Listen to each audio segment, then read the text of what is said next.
Hello everyone, happy Tuesday. This is Sybil. I'm here to share with you some watercoloring that I have been doing, and I followed a wonderful tutorial from Sandy Allnock, and I will have the link to that tutorial down below in the description box. So I'm new to watercoloring and I'm having a whole lot of fun, making a whole lot of mistakes, but that's okay because watercoloring is very forgiving. And I don't think you're supposed to be perfect. You know, I'm not perfect in anything, so watercoloring is really fun. And then, as I've mentioned before, I am participating in Kathy Rack's 30-day marker challenge over on Instagram. And so I've been trying out different coloring mediums and having a lot of fun. So over the weekend, my husband and I went over to the house and we painted, and I painted 2 rooms. And you know, coming back yesterday, my hand was still sore from painting, so I did some more watercoloring, and it's just really fun, really relaxing, and I don't have to worry about the details so much as I do with like Copic coloring. I don't have to hold a marker, you know, when I'm watercoloring. You have that brush and you're a little bit more fluid and easy. So yeah, that's what I did. And then also I used my Zig Clean Color Real Brush markers for the first time, and I want to share that with you as well. So for those of you that are new to the Zig markers like I am, you do need to use a waterproof ink, and I have a few examples of those right here. My favorite things that's waterproof, the VersaFine. You can also use like Ranger's archival ink, that's perfect. And then StazOn. Just know that StazOn is going to, you know, stain your stamps, but that's okay. You can still clean it, but it will make your stamps darker. Or you can do what I did, which is Versamark, and then I did white embossing. Because you know, once you add that water to your paper, and you do need to use watercolor paper or Bristol paper, you know, if you're not using the right type of ink, it is going to smear all over once that water touches it, and you don't want that reaction.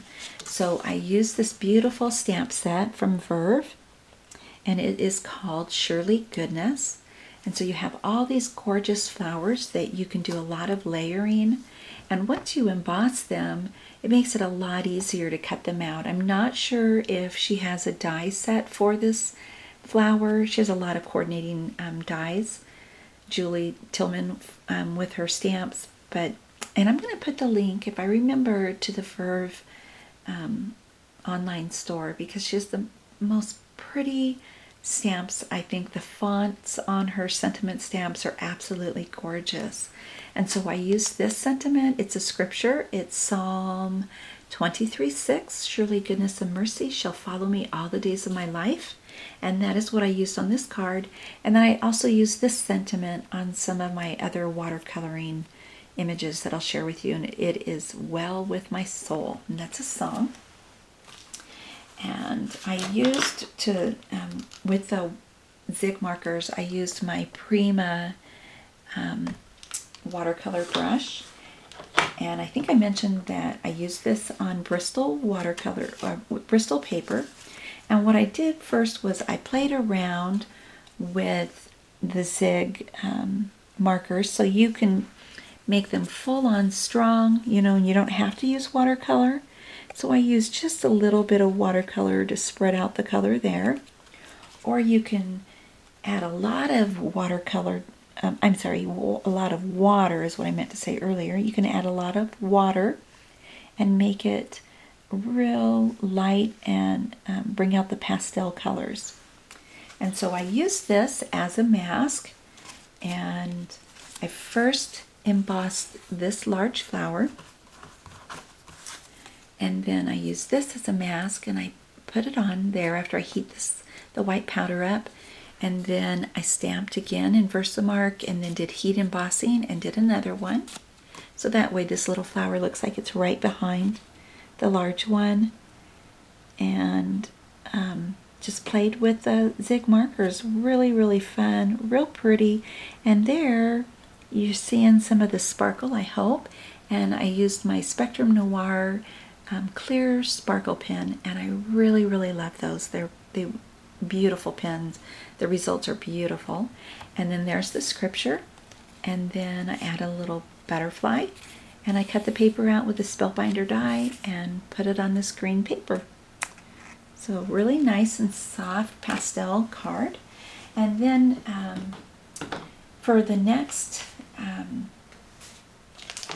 things I'm going to share with you, the watercoloring, I used Strathmore for one of the, and it's the really large stamp that I'll show you at the end.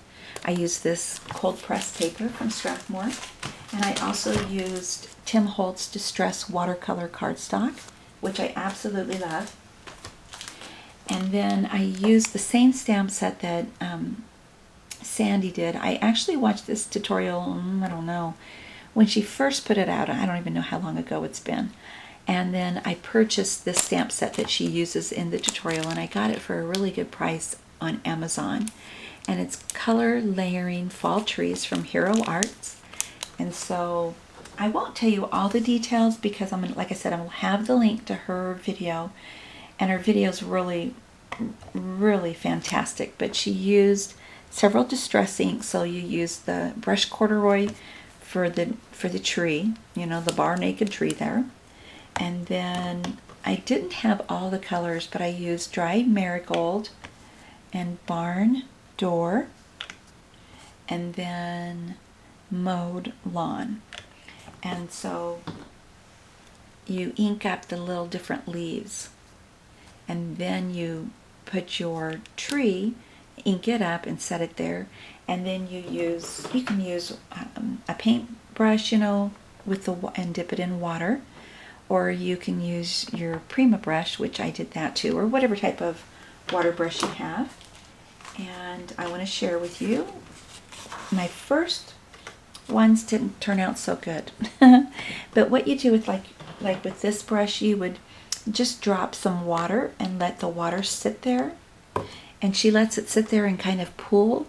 And then she takes the brush and just gently, you know, dabs it into the other part. And what I did wrong here is I put my tree down here, and I should have actually had this up closer. I should have put my, you know, stamp the tree up farther there. But she shows you how to do the little base of the tree, and then to wash it out. And see, these are my first ones. They're looking kind of like the wind is blowing. And then you can dab it up, the excess water, with the tissue, and then also with the heat gun. And the heat gun really lets it pull around the edges and make it look like a real tree. So this one's a little bit better, but I still got it up there higher. I didn't get it up there as high as I should. And then my next one,